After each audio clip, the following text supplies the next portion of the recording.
around the Department of Defense. This is your daily news brief. Making our military better, faster, stronger. I'm Marine Staff Sergeant Jen Martinez. The defense budget for the next fiscal year is going to be the largest research, development, and training budget in 70 years that'll increase focus on cyber and space operations. In testimony before the Senate, Acting Secretary of Defense Patrick Shanahan also said the budget expands America's military by 7,700 service members. Speaking of increases, troops can expect a pay raise of about 3.1%. That's the largest in a decade. Chairman of the Joint Chiefs of Staff, Marine General Joseph Dunford, said the proposed changes will help the U.S. keep a competitive advantage against foreign threats after 17 years of continuous combat and fiscal instability degraded military readiness. As the Secretary highlighted, China and Russia have capitalized on our distraction and restraints by investing in capabilities specifically designed to challenge our traditional sources of strength. After careful study, the deployed capabilities intended to contest our freedom of movement across all domains and disrupt our ability to project power.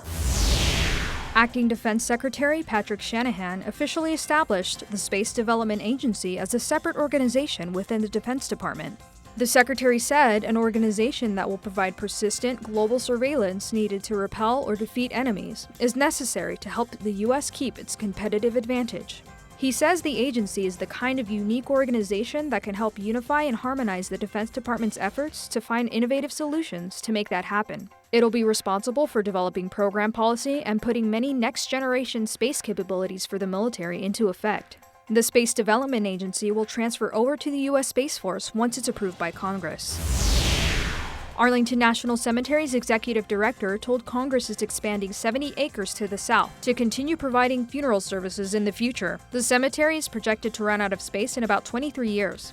The project requires Columbia Pike, which runs along the cemetery's southern edge, to be rerouted further south. Arlington is the final resting place of more than 400,000 service members and their families, and it's been functioning for over 150 years. The property was a Union Army camp throughout the Civil War, and after 1863, acted as a home for freed slaves, known as Freedmen's Village. It provided housing, education, training, and medical care to help former slaves transition to freedom. The first military burial at Arlington took place in May of 1864. More than 16,000 soldiers were buried there by the end of the war. Today, the cemetery holds funeral services Monday through Saturday, performing 165 to 190 services each week.